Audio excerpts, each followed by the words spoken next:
Hello and welcome back to Drive Mode Show. I'm James Gilboy and this is not the inside of a 2020 model like you're used to seeing on this channel. This is my 1991 Toyota MR2. And like most cars in this era of social distancing, staying home, not going out, not driving, its battery is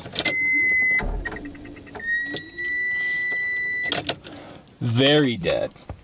Now, ideally, you want to prevent this by starting your car and taking it for a drive, at least once a week. But I'm not here to preach, I'm here to show you the 2 ways to jumpstart your car.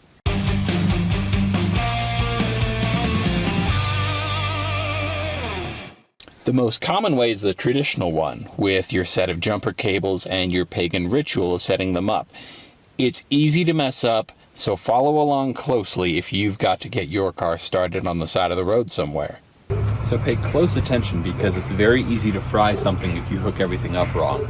First thing you want to do is take the positive cable and hook it up to the positive terminal on the dead car's battery. That'll almost always be red, and there should be a little plus sign somewhere around the terminal.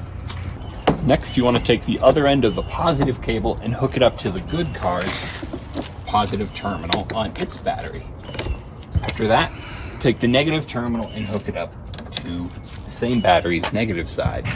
Now lastly, you'll take the opposite end of that same negative battery cable and hook it up to some bare metal on the dead car. That'll be a chassis ground. That's where you want to put it. It can be on the frame, it can be on the engine, doesn't matter.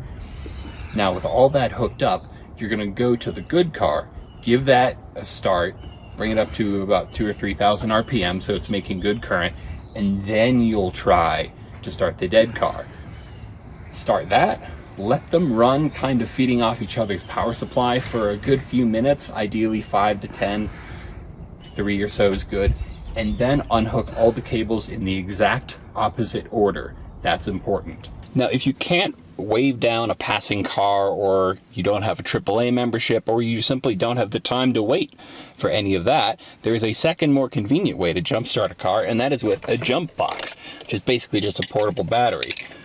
I'm going to be showing you how to set one of those up using this, which is an AutoWit Super Cap 2. I'll be doing a review of this for Car News Cafe as well, so check the link in the description for that. Now with the jump box, the whole process is much simpler.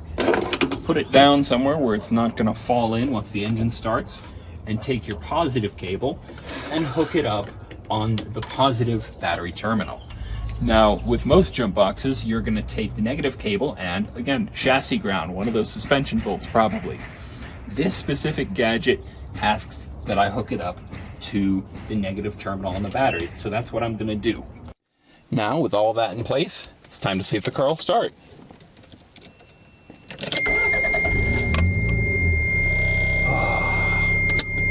That's a relief.